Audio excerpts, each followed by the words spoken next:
So I've got two audition scenes for you here today. The first one is from a 1999 movie called Anywhere But Here, starring Natalie Portman and Susan Sarandon. What do you need to know to watch this scene? Just that Susan Sarandon plays one of those moms who ends up becoming the child because she's so completely irresponsible in every aspect of the financial and adulting aspect of her job as mom. And Natalie Portman plays the poor teenager who's forced into the role of adult. Also, Susan Sarandon's character, the mom, doesn't seem to understand what are proper boundaries between a parent and a child, especially when it comes to pulling the child into her own personal life, the mom's personal life. Now, this is a Hollywood movie, and it seems obvious that the producers wanted it to become sort of what they used to call a warmedy, something uplifting and full of love, but a lot of entertaining bickering and fighting.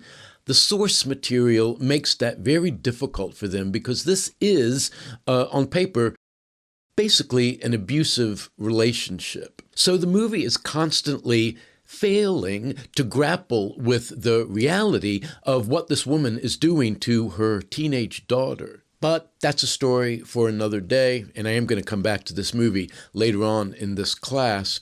What you need to know today is that Natalie Portman is auditioning for a part in a movie, and the audition requires improv. And what she starts doing is improving the character of her mother. So for this to make sense, I'm going to include some little bits showing you the things that Natalie Portman is using in her audition. Be optimistic. Don't you be grumpy. When the road gets bumpy, just smile, smile, smile, and be happy.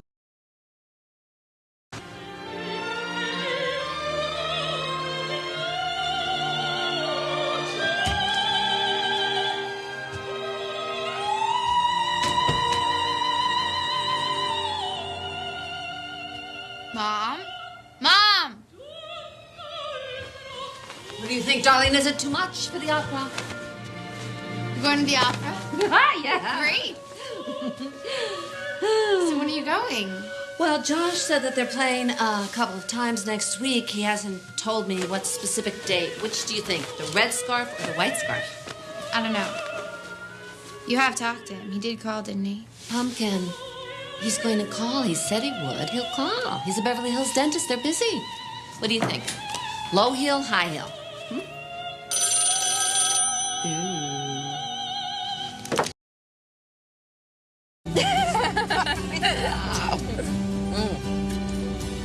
That one's a beauty. With the cute blue shutters.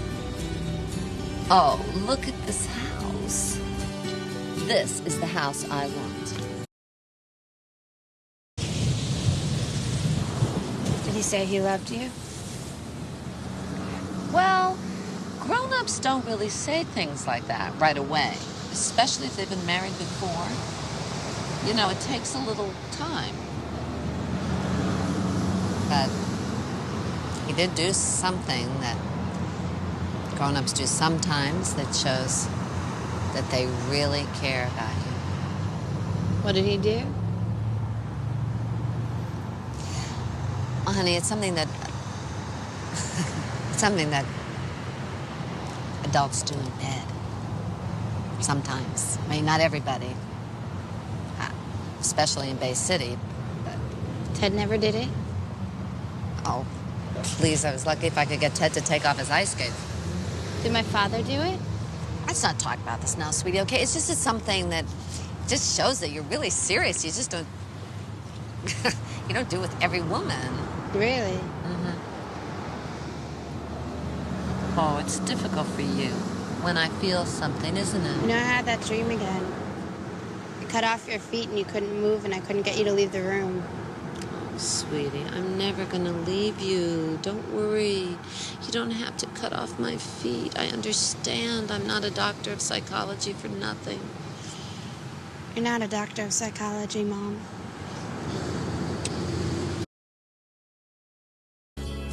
We did our work. and kept healthy. And exhale, draw your navel to your backbone. And when summer came, we went to... Okay, so keep all that in mind as you watch this next scene. Another thing that you should know is that it wasn't even Natalie Portman's character's idea to become an actor. That was her mother's dream, and she pushed her into it. And she's so invested in this that the mother tries to sneak in to watch the audition. They're going to want you to do some improv, but it should be related to the material, okay? Okay. Yes? Hello. Hi. I'm Heather Ann August's mother. Hi. So, has she finished her audition? Oh, she's in there now. She is? Yeah. Can I see? Can I watch her? No, we can't interrupt. Just a little tiny bit. Excuse me? Oh, she'd really like for me to watch. I'd rather you didn't. Okay. I need Karen. Karen? Karen. Karen Scarborough?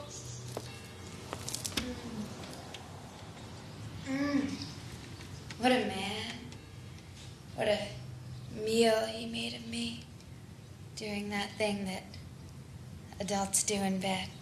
Not many men know how to do it, but when they do it, it means they really love you.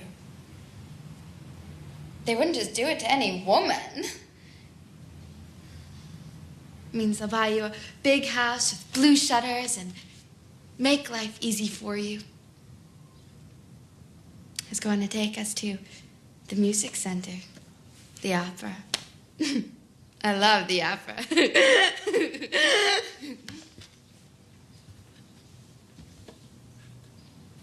He never returned my call. I didn't understand. Oh, God, life is so shitty. The whole world is so shitty.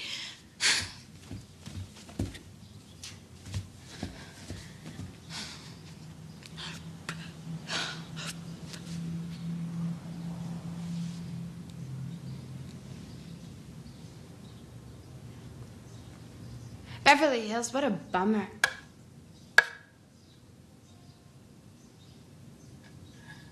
But, so what? Like my daddy always used to say, be optimistic, don't be a grumpy. When the road gets bumpy, just smile, smile, smile and be happy. Don't wear a long face, it's never in style. Be optimistic and smile.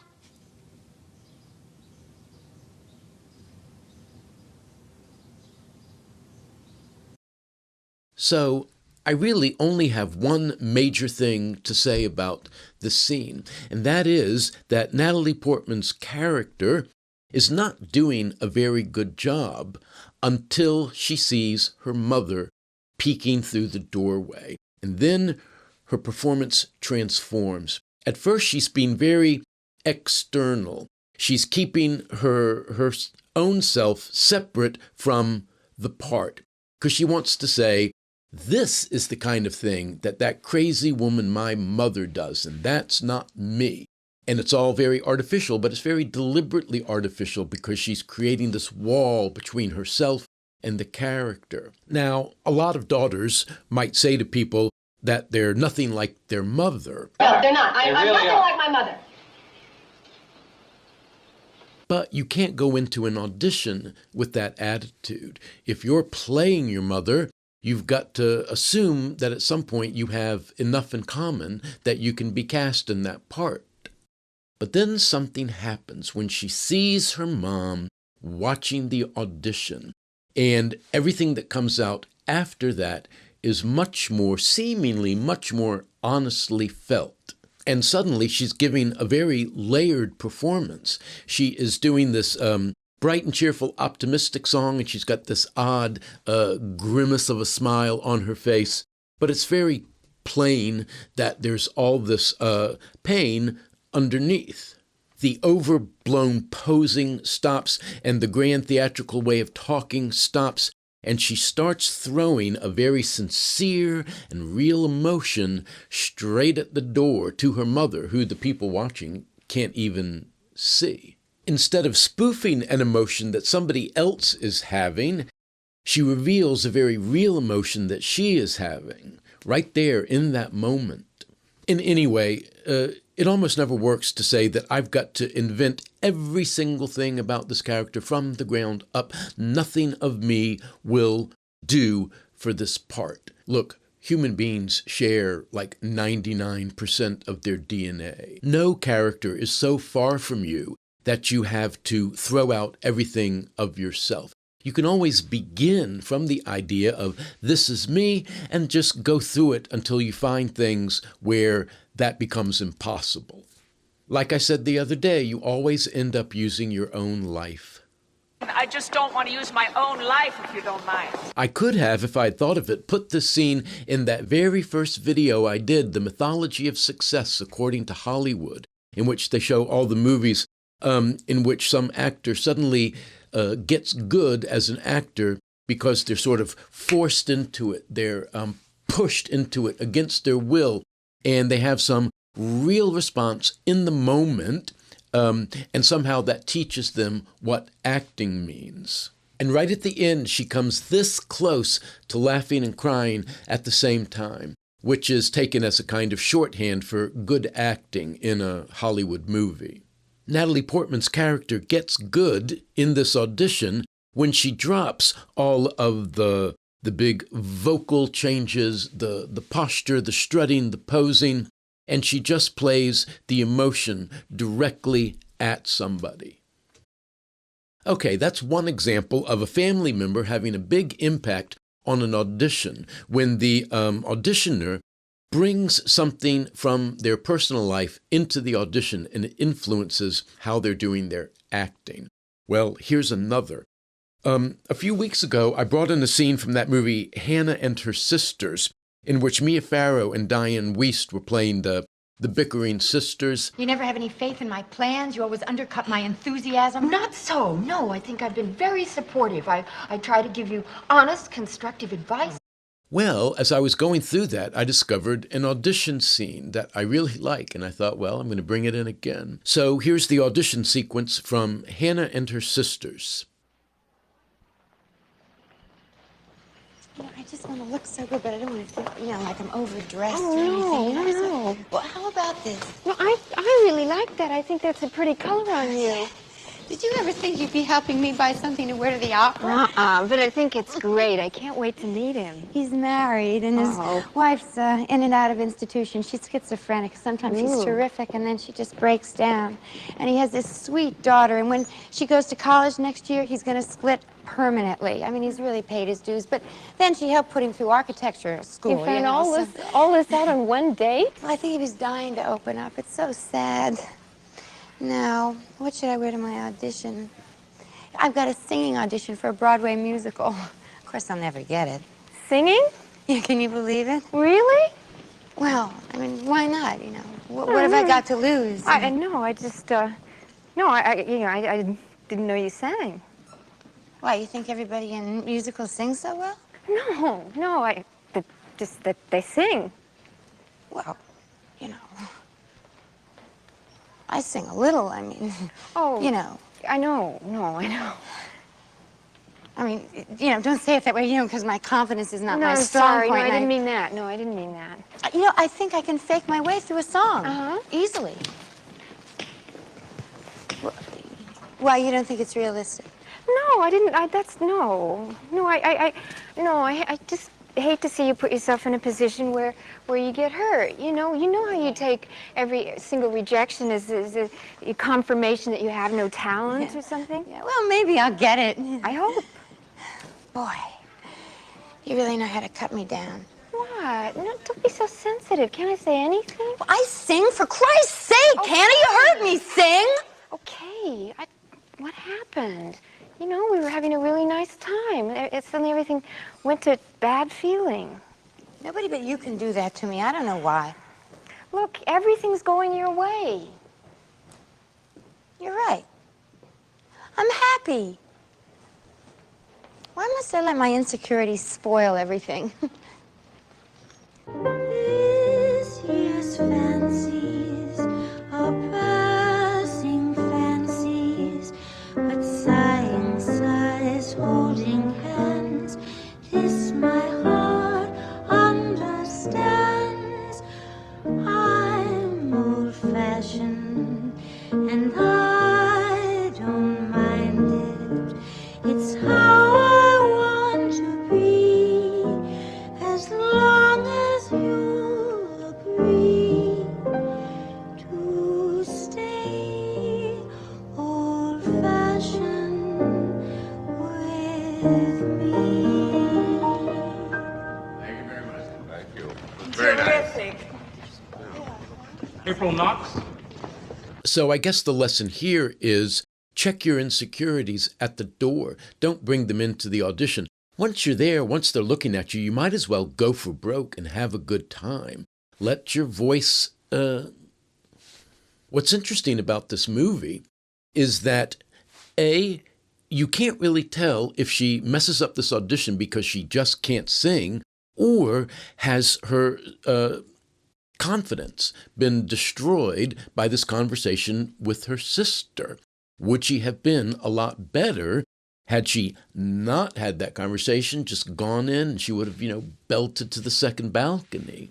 Maybe, maybe not. And her song choice, she's singing a song called I'm Old-Fashioned. And it's just like that scene from last week when Barbara Harris brings in this very, very old song to an audition for a show called Now. This is a very, very old song. Now is not a good title for me. She's sabotaging herself. And you also have to ask, did Mia Farrow's character, Hannah, do this deliberately? She's known her sister her whole life. Maybe she knows exactly what buttons to push to see to it that she will blow the audition. And she does it in such a way as later on she can say, no, that wasn't me. I was just asking questions. I guess all of these things are happening at the same time, and that's why it's a good script. In fact, that scene of them picking out the clothes and arguing, that would be a good scene for a competition. Now, I'll tell you, when I first realized that these two scenes were going to be in the same episode, I thought, well, gosh, they don't really have a lot in common, do they? And then when I watched them, I thought, wow, they're practically the same scene. Not only do you have these two women who are expecting to go to the opera with some guy who doesn't end up taking them to the opera, they both have these aspects of an audition that is heavily influenced by a strongly love-hate relationship between two family members. One is able to use that relationship to fuel her audition and get really good, and the other is not. Now, having said that, if it turned out that these people auditioning Diane Wiest were looking for someone who could portray a character of great fragility, vulnerability, and a neediness so strong that she was self-sabotaging, well then sure, yeah, she'd get the part. In fact, let me propose a theorem, to wit, any bad audition is potentially a good audition for a different part. And I suppose I should say, for those of you who have not seen the earlier video I did that included a scene from Hannah and her sisters, that Diane Wiest won an Oscar for this part, and I could, if I wanted to, take some minutes and talk about all the acting that she's doing in that scene. How she goes from this happy, cheerful, I guess confident person into the fearful hesitation, and then she lashes out with anger, and then right at the end tries to get her confidence back. But when they cut to the audition, obviously that didn't work. It's funny because I had a friend of mine who came to audition for a play that I had written, and on paper she was perfect for the part. But when she auditioned, for some reason, all you could see was that she was nervous, and she didn't do any acting. She didn't do any art of her own. All you saw was that she was nervous.